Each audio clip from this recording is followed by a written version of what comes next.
Again, it takes a lifetime to master meditation. So the breath allows you more mental checkpoints on what it feels like. Because you felt at the end of the breath, we always have a meditation. There's always some semblance of meditation.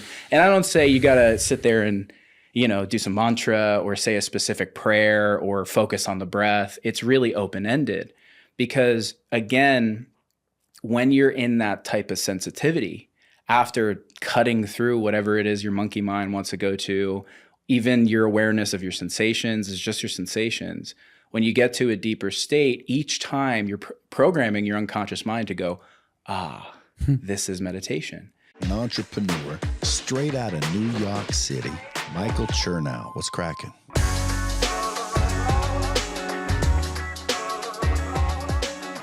What up, everybody? Welcome back to the Kreatures of Habit Podcast. Today's guest is someone I am beyond excited to have on the show. And I'll tell you why. I did a solo episode about my journey, my new journey in breathwork.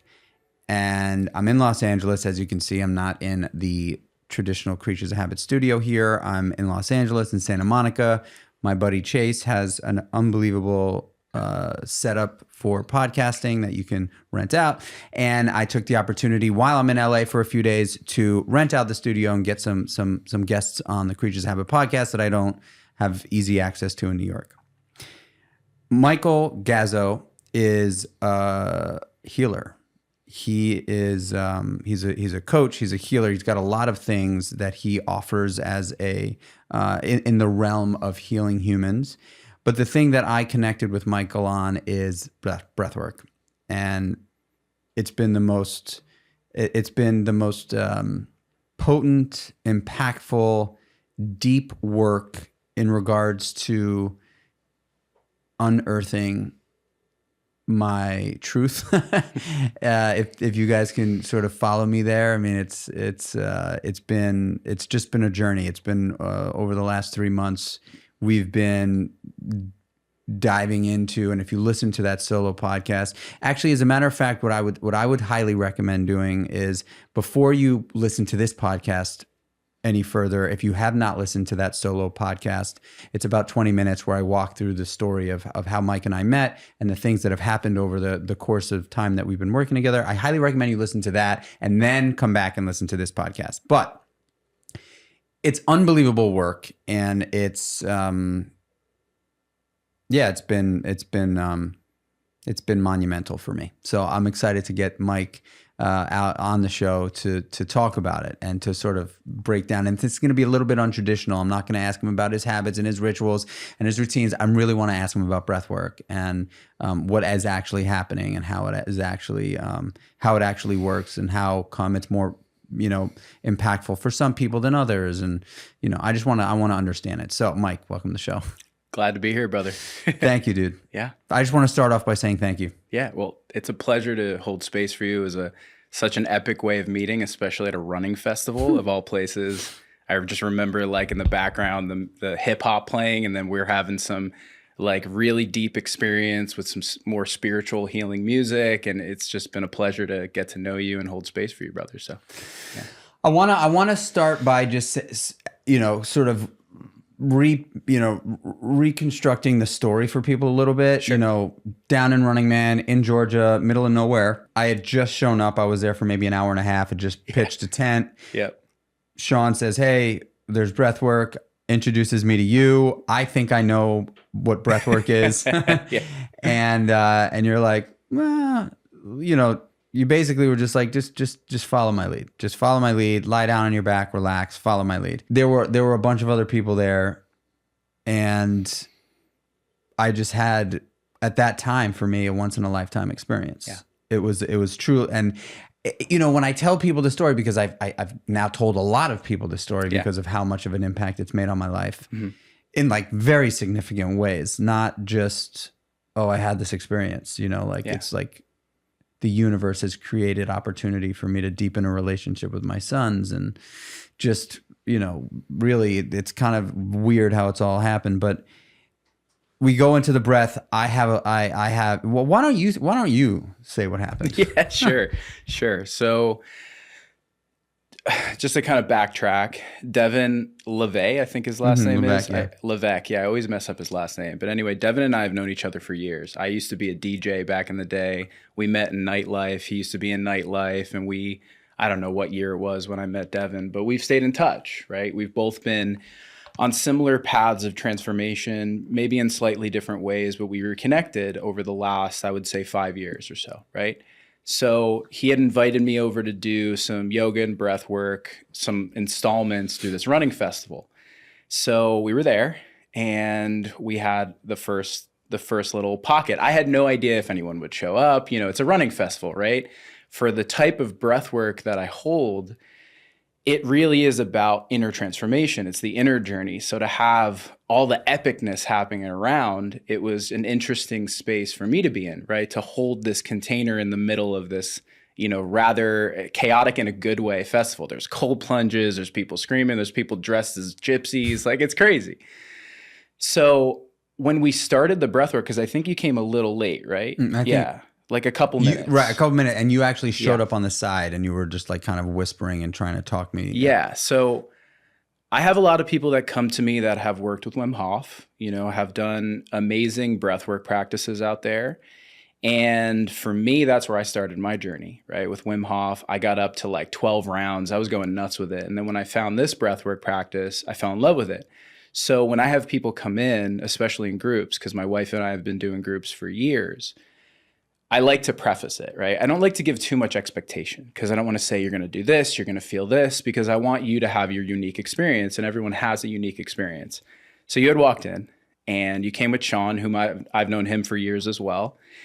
And you had said you'd worked with the breath before. We talked a little bit, then you sat down. And then when you got up, I knew.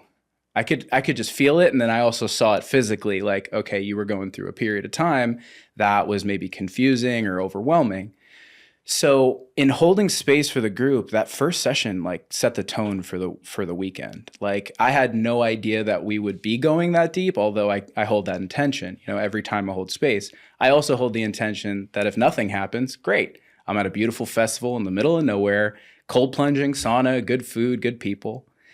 And so with your experience and what you went through, a lot of the physical sensations are quite normal. And we talked about that. That was kind of what I came over to you to say to you, that this is all normal, just breathe, just keep going. And, you know, as a father, just to say, a new father at that point, I mean, I had just had my son maybe a month and a half before that. To see you tap into that love opened something up in me as I witnessed you experiencing and connecting to the love that you had for your family. And that's the power of the breath right there. That's the power of presence. What the breath does is it cuts through the noise, specifically maybe the physical noise, the actual thought-based noise, you know, the running mind, what's called the monkey mind, and gets to somewhere deeper. The depth is up to the person. It's up to what I feel is meant for them to go through in that period of time. But for you, you connected really quickly. You connected really quickly and you kept going with it. And as a result, you were able to tap into that love that, you know, is eternal. And to utilize your connection with your family as that connection of love, again, was so admiring from my side of the view, my side of the coin. And there were other people that had, you know, similar, like, I would say parallel experiences where they went through some grief or they processed something that they hadn't processed yet. I think everyone was shocked. To be completely honest with you, I think everyone was like, what just happened, right? And then people kept coming back. A lot of people kept coming for the sessions. I think I had another session later that day and then 2 the next day.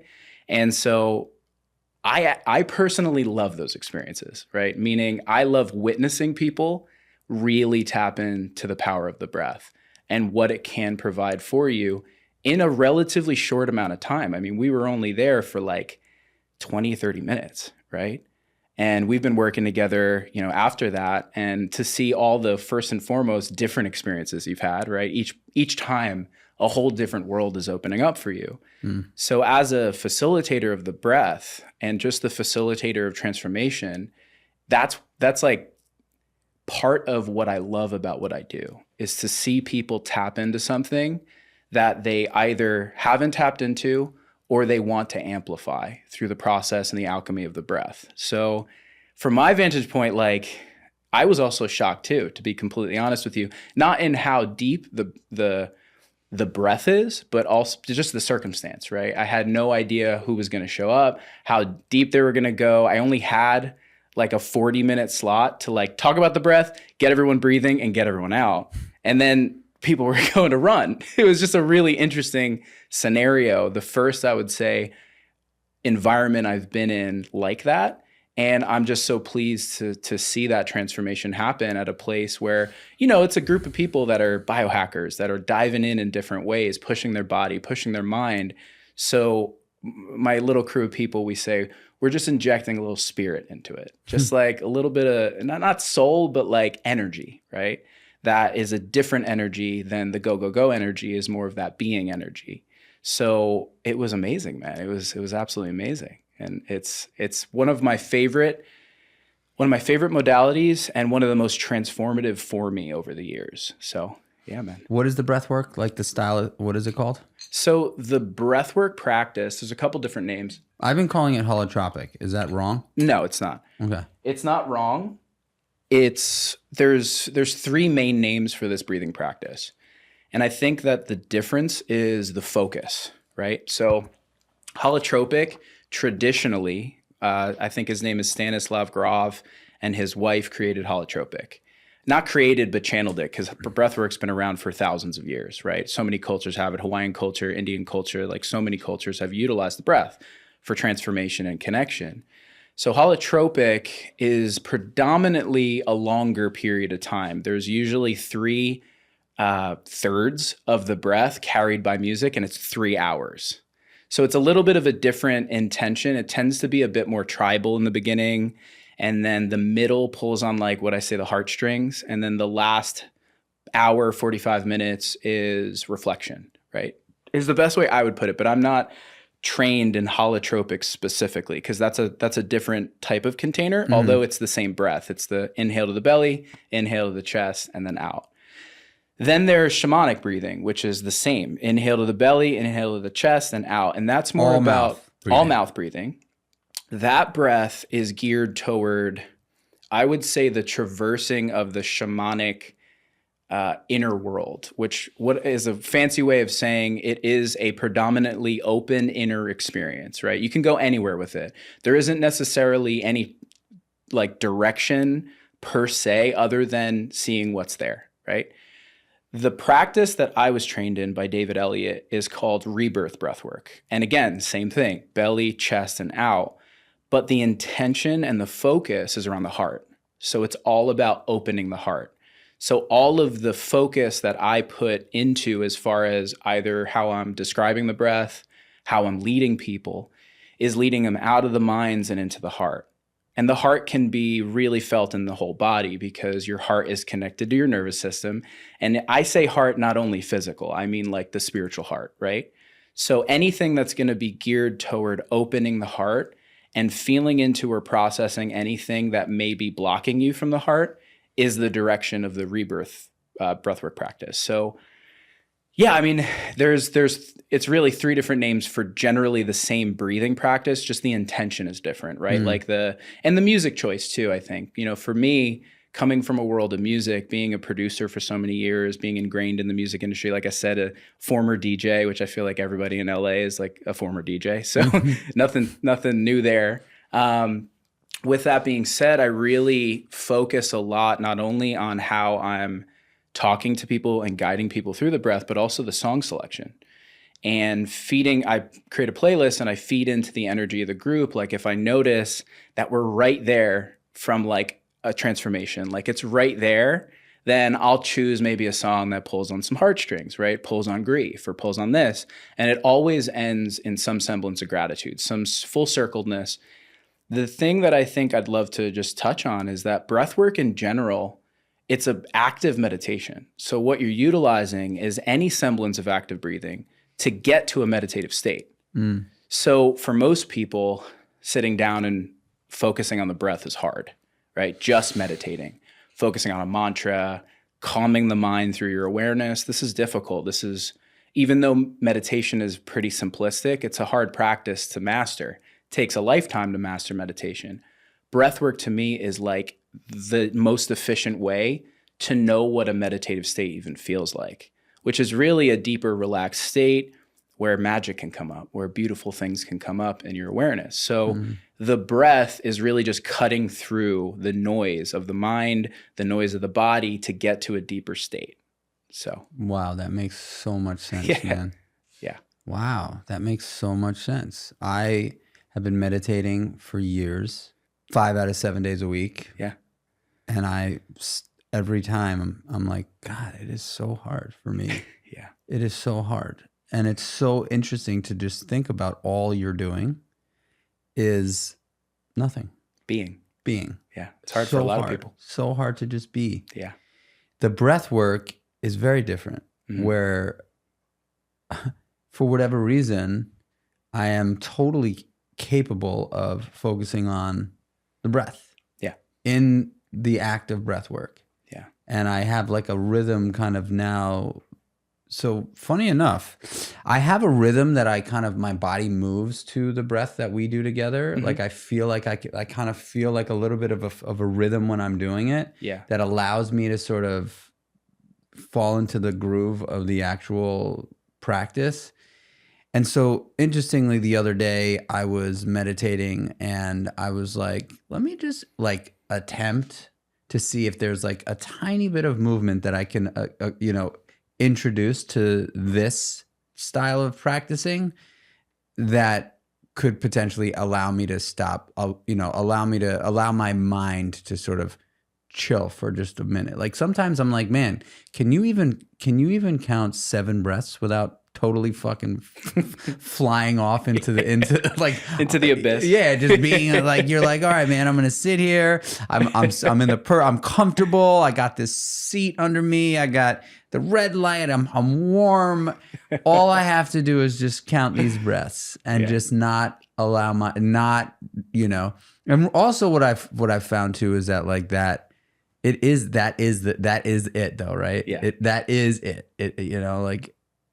That is the journey of allowing it to go and then bringing it back and allowing it to come and bringing it back. You know, you're right though. You don't deal with that in the breath work. Yeah, not as much at least. And so just to, rewind a little bit to the beginning of my journey started really in meditation. I went on my first meditation retreat, 10 days silent in Hong Kong.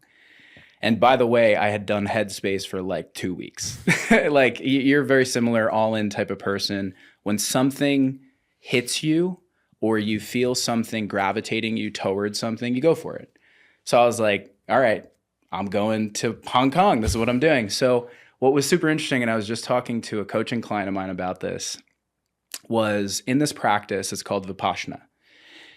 And it's 10 days. The first bit is around just observation of the breath. And then the latter half, or really more than half, like day 3 or 4, I think it's day 4 to like day 9, is around observing sensation. Because what happens when you sit for 10 hours a day, a lot of sensations come up, right? So it's funny that you bring that up is because for years, I had based my meditation practice about trying to get into the perfect position or the perfect environment. It has to be quiet. Maybe I'll have a blindfold, again, red light, whatever it is, whatever alchemy. And what I found in that practice was I went from trying to be a true yogi with nothing but the mat to a couple more pillows, to a pillow throne, and then all the way to a chair. And it didn't matter if I was in the chair.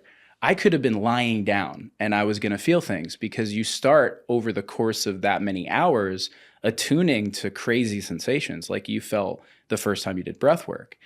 And so all in all, that taught me, even though I didn't fully learn it for years after that, the seed was planted that meditation to me now is any point in which you're in a flow state, any point that you're super present. And when you start to, your mind starts to pull you out, the art of it is how quickly you return back to the equanimity or the flow, right? So no matter where you are, no matter what the environment is, I would say that the most badass type of meditator could sit in the middle of Times Square and be in wherever they are, the full inner world. And yet the practice of it is difficult. It takes a lifetime to master meditation. So the breath allows you more mental checkpoints on what it feels like. Because you felt at the end of the breath, we always have a meditation. There's always some semblance of meditation. And I don't say you got to sit there and, do some mantra or say a specific prayer or focus on the breath. It's really open-ended because, again, when you're in that type of sensitivity, after cutting through whatever it is your monkey mind wants to go to, even your awareness of your sensations is just your sensations. When you get to a deeper state, each time you're programming your unconscious mind to go, this is meditation. So this, man, like you've been into a lot of different ways that get you into a flow state, right? Whether it's, working out, right? For instance, there's been, I'm assuming, and I would probably assume correctly, you've had workouts that are just been like you were just so connected. All of them. All of them, right? It's amazing. Most of the time, yeah. Cold plunge, another access point, right? Sauna work, anything that's going to get you through physical is a pathway to that inner world. If that's your intention, and even if it's not, and even if people feel like, I don't meditate, but they're an artist, right? They're a painter. Anytime they're painting and they're lost in the painting, they're meditating. It's as simple as that. When you're fully present, when all of your awareness is pointed towards something, you're meditating, where you're not thinking about doing it, right? I'm not thinking about playing the guitar. Well, sometimes I am when I'm trying to learn something, but I'm not thinking about playing the guitar when I'm really connecting with the guitar. It's the same thing with working out. Like when I used to do distance running, I'm not thinking about running. I'm not even thinking, the best times that I've done distance running is when I'm not even thinking about how far I'm running, when I'm just running and I'm just present. And so anything for me, my journey has been anything around efficient ways to access that part of you. I'm in, right? Throw me in and I'll be the test dummy. So that's kind of how I guide people, is based off of not only my trainings, but also how I've explored my own inner world, because I believe, and I think most healers, coaches, even therapists, I would say too, more maybe new agey therapists that aren't too stuck in Western, notice that you can only go as deep with someone, no matter how many tools you have, as you've gone yourself. So you really got to go there. You got to, in order to guide someone through deep grief, you can't be avoiding grief. What do you have to offer? Really, it doesn't matter what tools. What do you really have to offer? So for me, part of my purpose on my own journey has been exploration, is like, ooh, what's this? I'll try this out. And you name it, I've probably tried it out. And if you got something new, I'll probably try it out. So that's kind of how I've angled my relationship with meditation, is just noticing how quickly over the years my mind comes back to presence. Not if it goes away, because it's going to do that. It's going to do that. How fast is our world? How aware are you in those moments to be able to say, okay, back to base? Oh man, it depends on the day. No, but I'm just saying, like, that is somewhat of a barometer, right? The more you meditate, the more experience you have. Ideally, like because there are definitely times where I'll be in a meditation and I'm like, all right, man, you're going to focus. You're going to really try to get these breaths in and just be, experience where you are right in this moment. Feel your, the tops of your feet and your knees on the floor. Be here. Sometimes I'm like 4 minutes later, I'm like, where the fuck was I, man? You just trail on a thought. Yeah, just out to lunch. But I want to, before I just want to just ask a few more questions about the breath, because sure. I think, so for anybody who hasn't experienced it, something that isn't necessarily going to happen to you, but certainly happens to me every time I do the breath. And Mike, obviously you're aware of this, is I first experience a real physical, how would I explain it? It's my body begins to buzz and vibrate. And the sensations that I have are that of potentially numbness in my hands, in my arms kind of is where it starts, and then sort of in my chest and torso, and then the back of my head. Yeah. And that's kind of where it goes, and then and my mouth. Yeah. And like things begin to feel like they're seizing up a little bit. Yeah. And at first it was super scary for me. Yeah. That those sensations that like, okay, am I having a heart attack?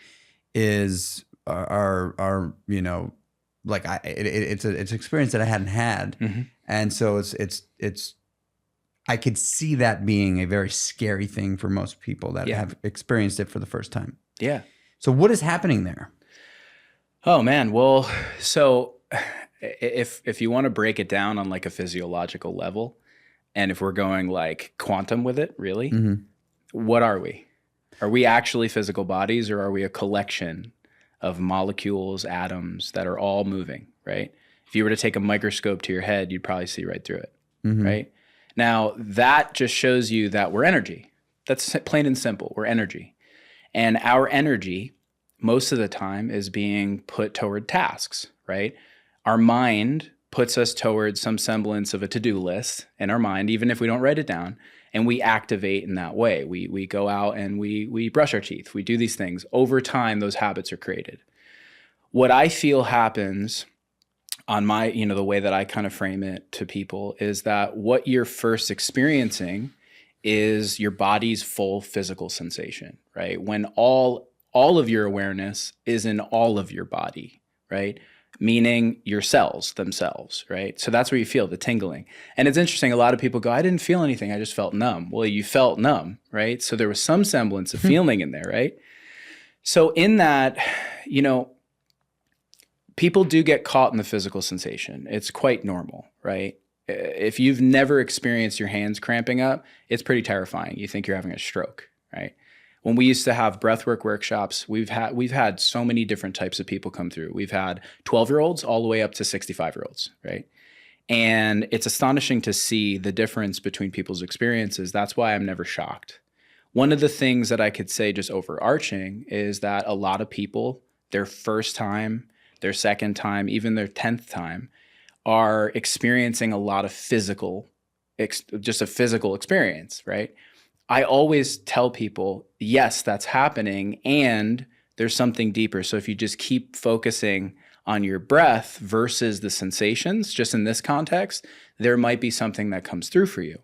But really, to me, again, it's all about the awareness point. It's about what you're activating in the body, and the oxygen is activating your cells. I mean, again, I don't know if you've ever been in a hyperbaric chamber, but the whole context is oxygen creates a better opportunity for you to heal your blood vessels, et cetera, right? I'm not super privy on the science side of it, but I know it works based off of my own experience and the science that is out there, right? It's no different when you're utilizing a breathing pattern. You're bringing in more oxygen, and you're also releasing, right, at the same time. In this context, on a scientific level, or on a science level, it's CO2, but it's really more than that to me. And there's a couple books that are really amazing that I recommend to everyone. Body Keeps Score, The Divided Mind, and Biology of Belief. Now, Biology of Belief is about how your mind changes matter. There's, I forget the Masaru Emoto, the water experiments around how affirmations on water change the molecules. It's fascinating, right? So that's biology belief. It's about how biology is shifted through awareness, right? So that's all mindset oriented. Then divided mind's concept is 99% of physical disease is psychosomatic, which means the root of it's in the mind, right? But Body Keeps Score touches on the fact that we hold energy of physical trauma in our body. The first time you were scared was not just a mental, emotional experience. It was a physical experience, right? People tend to, when they feel scared, they grab something, they cave their chest. Like, there's physical reactions and physical sensations. Most people experience anxiety in some form. Cortisol ripping through the system, and activation. So what you're doing with the breath is activating. That's why it's called an active breathing pattern. So what that shows up for people as is different for every person, really. Some people dive right in through the physical experience. Some people get caught in the physical experience. But I found even when someone has had a very deeply physical experience with the breath, they learn something. Like the breath, rarely have I don't think I've ever held space for someone that they didn't walk away knowing something new about themselves. Even if it is just, holy shit, I had no idea I could feel that much, right? There's something new that's unlocked through the breath. And the deeper you go with the breath, the more is uncovered. I just would also imagine that the oxygen is sort of accessing parts of the brain Yeah. that we haven't been able to access, and you know, like the visions that I had in a few of our sessions were so, like when I had the vision of my father coming and telling me I love you. Yeah. Like I could not have made that, you know, like I couldn't have made that up. And when I got done with that session, you could say what you said to me, well, it could have been a vision, or your father could have come and visit you in that moment. Yeah. I mean, look, not to go down the supernatural too deep, but the world of the supernatural and those that have passed have been ingrained in our traditions forever, right? We live in a fast-paced world where we want to stay young. That's like the mentality. And the reality is there is a closing to the trip. And the more that we can do work along the way, the less charge we have moving toward the end of life, right? And so what I feel that what you experience, and again, not to discount the truth that might have been just your father's spirit, straight up, that what we tend to access, what we're in is our conscious mind. It's 10% of us. 10% of who we are is our conscious mind. 90% is subconscious, unconscious information. Unconscious mind prime directive is to run and preserve the body. One of them is most clear is we don't need to think about digesting, pumping blood to the heart. It just happens, right?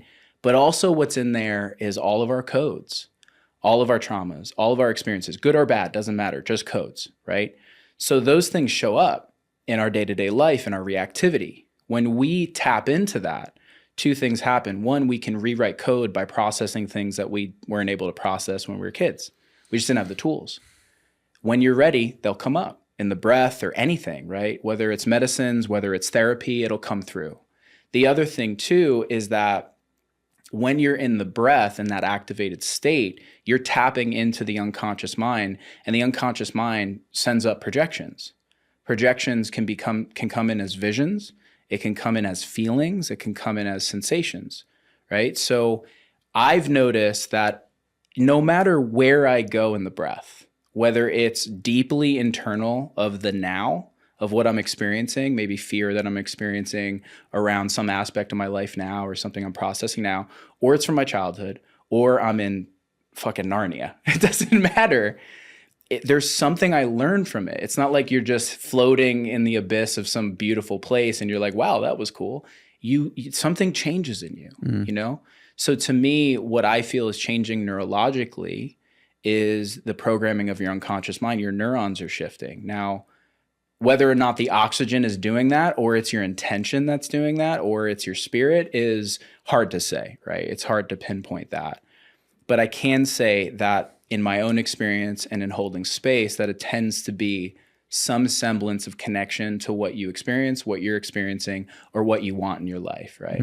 You came into the breath, maybe not fully intending to feel that type of love, but some part of you did. Some part of you did, unconscious.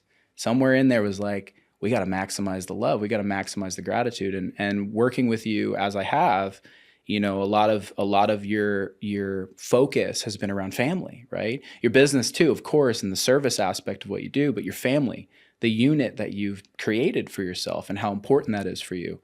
And even your family that you grew up with, your blood family, right? Every breath has had some semblance of connection to what's true to you and your deepest values. So your values power your beliefs power your behaviors power habits. That's usually how it works. You can work reverse. You can use habits to change behaviors to change beliefs, etc. But if you can go all the way deep and just shift the values, everything else changes in the entire domino effect and compound effect of that, right? So the breath gets you to the value level and belief level. And that's the unconscious space. So there's a lot of different modalities to get there. But I found the breath is not only powerful, but also fun, honestly. Maybe not the first 5 to 7 minutes when you're huffing and puffing and like, oh my God. I can't tell you how many people I say, listen, even if you're like, I hate the music, I don't know why I'm here, just work with it, right? Because that's something, right? And without fail, even myself, when I've sat in other people's containers or in other groups that do maybe even a different breath work or the same, I have the same stuff come up. I'm like, oh my God, I could have been just sitting at home, maybe even in the cold plunge, maybe in the sauna, maybe doing nothing, and I'm here. But after you get past that first 5 to 7, things open, things really open. And it's different for everyone. Some people drop in really quick. Some people don't get the message until the last 3 minutes. And they're just like, whoa, all of that came together at that last 3 minutes of the meditation. Even when I was pulling people out of the actual breathing practice, they're like, holy shit, I was tapping into something deep there. So to me, even if someone comes in and they only do it once, people in the breathwork workshops stopping by on their journey of life, for me, one of my most favorite things is that people come in and they either meet somebody that changes their life and they go off and do some business thing, or they become friends or whatever it is, or they start dating, it doesn't matter.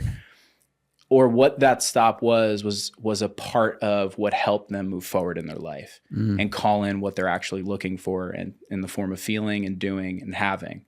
So yeah, it's the breath is powerful, man. I don't need to convince you. Dude, I mean, this will be one of a number of podcasts with you, because I just know that we just have begun the journey of this stuff, and how if you're listening to this and this sounds a little far out for you or a little woo woo, I'm just here to tell you that maybe you're like me and maybe you're in recovery, and plant medicine journey is not something that you're comfortable with. Or maybe in your recovery, and it is something with you, because Mike is also, he's pretty proficient in that arena as well. Mm-hmm. But for me, finding the breath and also like being totally open-minded as a human being. I mean, I just am, right? Like I feel like I was trying to explain it. I was sitting on a plane yesterday next to this guy who, you just wouldn't, he wouldn't be the guy that would just show up at a breathwork experience, And I was trying to explain to him what it was, and I was like, I kind of think about it like this: some people believe in ghosts and see them. Mm-hmm. And most people don't. Mm-hmm. And the people that believe in ghosts and see them are looked at as like these weird people that, believe, oh gosh, I'm sure, whatever. But the truth is that those people are just open to seeing ghosts and believing in that kind of paranormal stuff. Totally. And with the breath, right? Like for a guy like me who has been exposed to spirituality from a very young age, because my grandmother was a Buddhist, and she made that like a priority of hers to share with us grandkids. Yeah. Nam Yam Ho Rengen Kyo constantly, that was her thing. Mm-hmm. And so I've always been exposed to it. So for me, being open-minded to experiencing something like the breath, I never thought that I would literally never thought. Like it wasn't like, oh, I'm going to go to Running Man and do breath work. It was just like somebody had asked me to do it.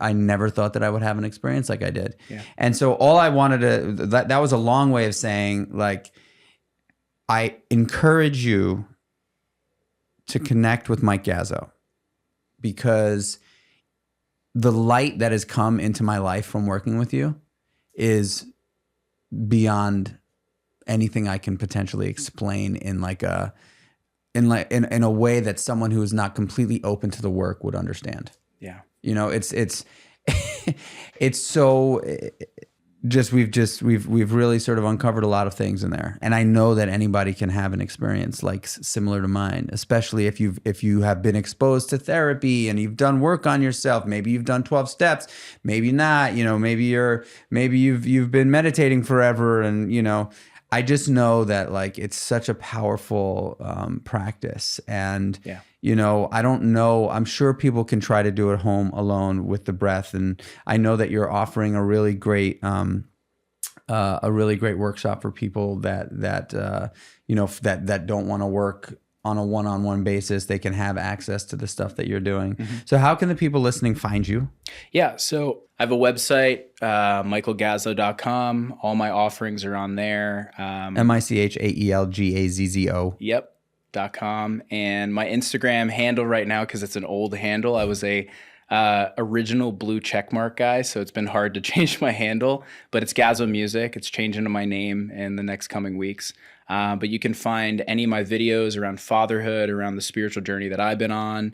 And yeah, I mean, I'm very much open to working people, and I like working with people longer term, right? I have offerings out there. I have, you've experienced the breath work that I have recorded for people, and I have an album of breathwork meditations that are there. But you're right, for me, I started out being held by people, really, like people that were able to hold the depth of what I was aware of and what I wasn't aware of. And because of those people, I have completely transformed. So for me, in a pay it forward, all of my teachers, all the people that have helped me, even if someone comes to me and maybe it's not a good match, right? Maybe they're looking to work with a woman, for instance, right? I have a plethora and a large ecology of people that are doing amazing work. So the website's the easiest way. You can DM me as well. I answer all my DMs. I'm very active on social media. And, I'm always open, even if it is just a conversation to help you get a gauge of where to begin, because you're right. For somebody, I grew up in New Jersey, so you would imagine, I love my family, and a lot of them are like blue collar plumbers and electricians. And I've only worked with a few of my family members. I also put a boundary because it's a little close. I usually refer them. But with that being said, I love to tell a quick story around this kind of mentality. Is we had a 65-year-old man come in. It was a father of one of the people that was coming with a group of people to our workshop. And it was so funny because I went to my front door and this gentleman's there, and I thought he was a neighbor. I thought he was just perusing. We keep our door open. We have this sponsorship with Gemsy, a friend of mine, Janine, where there's a bunch of beautiful crystals. So he was just kind of looking around, a little confused. And I was like, "Hi, can I help you?" He was like, "Oh, I'm here for the breathwork thing." I'm like, "Oh, cool, great. So just choose a crystal that speaks to your heart. We're going to go in the room in a bit and just get started." So I didn't think anything of it, right? I'm like, cool, he's coming. Maybe he's a spiritual dude. Who knows? So he sits down. He shared, because we do a group intention. Each person has an opportunity to speak into the group what it is that they're there for. And he goes, "I don't know what I'm doing here. All I know is it's my daughter's birthday and she wanted to be here. So here I am." And I was like, "Cool, great, amazing. Thank you for being here. I'm so happy." And he was the last to share. At the end, the group share, he was the last to share. So after 25 people shared, he had such a deep experience. He starts out and he goes, "I came into this place. You told me to pick a rock and start talking about my feelings." And I'm thinking, what the hell am I doing here? I don't want to be here. And I had such an incredible experience with the breath that will forever change my life. And he started talking about how important it was to be close with his daughter, and started apologizing for it. It was so deep, the entire group started crying. So to your point, even people that might be apprehensive or think this is woo or whatever, just come on over and experience it once, right? Whether it's with me or one of the many facilitators that I know, you will have an undeniable experience. Whether you do it for the rest of your life or not is up to you. But I can promise that you'll learn something about yourself. So yeah, man, it's been a pleasure. I'm happy to come on anytime and dive in. There's so much, we could talk about so many things. And it's just been a pleasure to serve you and be there for you. And I've learned a lot by holding space for you, especially as a father. You're a bit ahead of me as far as the numbers game go. I tell my wife, I'm like, I'm ready. We're 6 months in. I'm like, we got 3 more on the way. So it's been a pleasure, man. And thank you so much for having me on. Mike, I love you, and I appreciate you. So there you have it.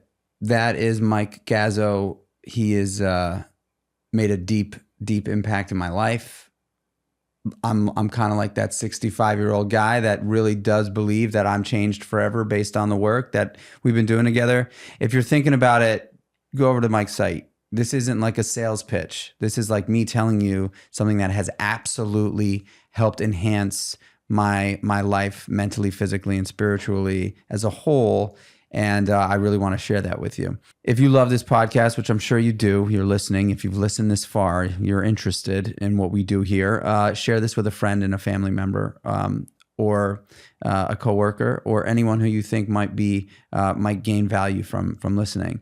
If you're really feeling generous, you can give us a 5-star rating and write a review. The review could be, "Hey, love the pod." That's all I'd need from you if you're feeling so generous. But aside from that, guys, I really love you and I appreciate you, and I love sharing value from experiences that I've had in my life, and sitting down with people that have impacted and inspired me and many others to be able to share those stories with you. So here we go. Number whatever this is, 130. I love y'all. I appreciate y'all. Until the next one. Peace.